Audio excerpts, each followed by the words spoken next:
Hey guys, Natalie Moore here, licensed marriage and family therapist. Today I'm going to talk about 5 self-care tips for you.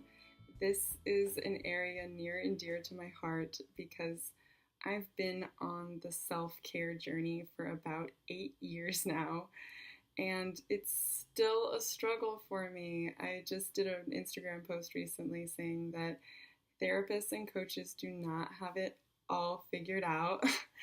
And we're still on our own journeys of figuring out how to live our best lives too. So when I was writing the 5 tips for this, was really asking myself, okay, what has worked for me and what works for me? So number 1 is taking care of your self-care first thing in the morning. Okay, I know that this one might sound tough because you're probably thinking, well, I have so much that I need to do when I wake up in the morning. I have to get ready, I have to go to work, maybe you have to get your kids to school. But think of it this way. If you're truly prioritizing your self-care and your health and wellness, wouldn't it be the most important thing for you to do? And don't we do the most important thing first? So what I tell my clients when this is their response is try getting to bed an hour early every night and waking up an hour early. I know that for people who have a lot of, kids in the house or family members in the house, it can be easiest to get their self-care done first thing in the morning while everyone's still sleeping. For me, I find it easy to get my self-care done in the morning if I schedule like a yoga class or something that I have to be at, because it creates some of that accountability for myself. Or if I don't do that, I might, make myself a smoothie or a healthy breakfast and make a commitment to eating it mindfully. And maybe I'll eat it or drink my smoothie outside so that I can kind of notice the sensory environment around me to kind of get my day started on the right foot. Okay, number 2. Space short meditations throughout the day. So a lot of people, a lot of clients that I've worked with have said that they just don't have time for meditation. And what I like to say to this is that, do you have 5 minutes? Yes or no? Do you have 1 minute? Yes or no? Everybody has 1 minute, right? So I've actually done this before where I've had a goal of meditating for maybe 20 minutes in a day. And so I'll start in the morning with like a 5 or a 10-minute meditation. And then at lunchtime, again, 5 or 10 minutes. And then if I have time at home after dinner or before bed, another 5 or 10 minutes.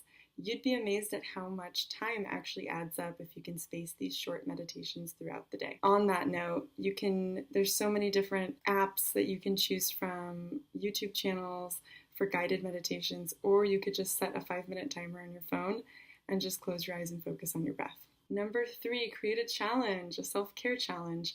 I've actually done this with friends with some success, where I'll send out a group text to some friends and say, hey, who wants to do a 21-day meditation challenge or a 21-day self-care challenge, something like that. And you and your friends can kind of hold each other accountable for doing something good for yourselves on a daily basis. And so you just take a screenshot of, your meditation app, or, your like a yoga class that you went to or something. And so you guys can kind of keep the conversation going about how you're taking care of yourselves, and you can share inspiration and support that way too. Number 4, try an app. On that note, there are some really cool apps. There's one called ClassPass, and I know that they have like a free trial where you can do a free month to check it out. And they have classes all over, like all kinds of studios, yoga, gym time, Pilates, Tai Chi, like anything you could possibly think of, they've got classes. And you can do like a monthly subscription if you like it. And then secondly, there's an app called MindBody, similar concept, but it's more of like a scheduling and a booking app, and you can get some deals and discounts from them too. I use these apps all the time, and they really help me stay on top of my self-care because, again, if I have a class, there's more of that sense of accountability. Number 5, meet up with a friend. This is also on the note of accountability. I find that if I can get my self-care done and do a friend date at the same time, I kind of feel like I'm double tasking. So not only am I getting the social interaction, which is really good for my health and wellness, but I'm also doing something with a friend. So I'll schedule to walk around, do a 2-mile walk with a friend, or go to a yoga class or something like that. and it really kills two birds with one stone, so I like that one. Okay, I hope you found these tips helpful. If you have any questions or comments, please leave them below.